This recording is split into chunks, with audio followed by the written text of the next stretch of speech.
Hi, this is Miss Fudge, your science teacher. Today we're going to be going over the water cycle, the different processes involved, and how it is around us every day.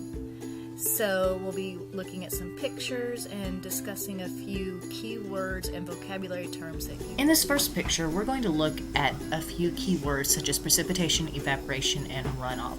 This gives you an overall view of the water cycle. But when you look at the water cycle, you want to start with the sun. The sun is what provides energy to the water cycle. It is what jump-starts the whole process. The sun is what leads to evaporation, which leads to everything else. And we will discuss that in our upcoming video. We will be looking at evaporation.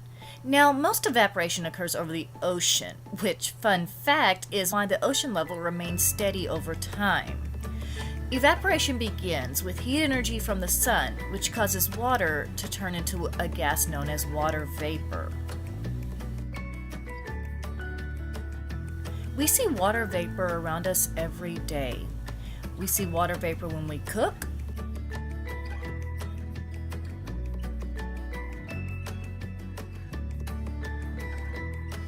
We also see water vapor when we drive by a factory.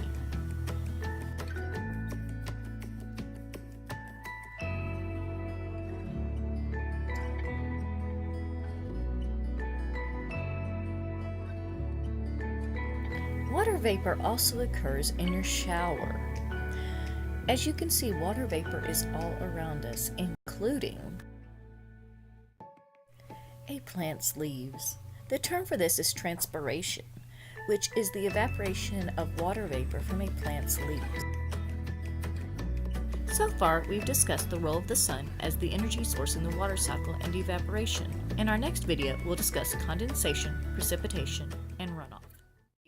In this next video, we're going to be looking at condensation, which is what occurs when water vapor cools down and forms clouds. Condensation is also found all around us. Look at your water ball the next time you leave it in the sun. The water droplets that form are also a form of condensation. Remember the water vapor that you saw in your shower? Well, condensation is also found on your mirror afterwards. When you step outside in the morning and you see the dew on the ground, that is also a form of condensation. We're now moving to precipitation, which occurs after the water vapor has condensated and gotten heavier. 3 types of precipitation are rain, snow, and hail. Runoff is our final vocabulary word, as it is the final step.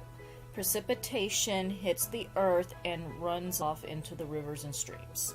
So we've covered the water cycle: evaporation, condensation, precipitation, and runoff. And then it starts all over again. Be on the lookout, it's around you every day. In this final video, let's review what we know about the water cycle. We know that the water cycle is powered by solar energy from the sun. We also know that that leads to evaporation of water vapor, and we discussed transpiration, which is evaporation in plants. When water vapor gets cool and heavier, it begins to condensate into a cloud. Clouds becomes heavier, it begins to form precipitation. Precipitation is in 4 forms: rain, hail, sleet, and snow, which will fall to the earth, where the precipitation runs into the oceans and the rivers, and thus the cycle repeats again when the sun evaporates the water from there.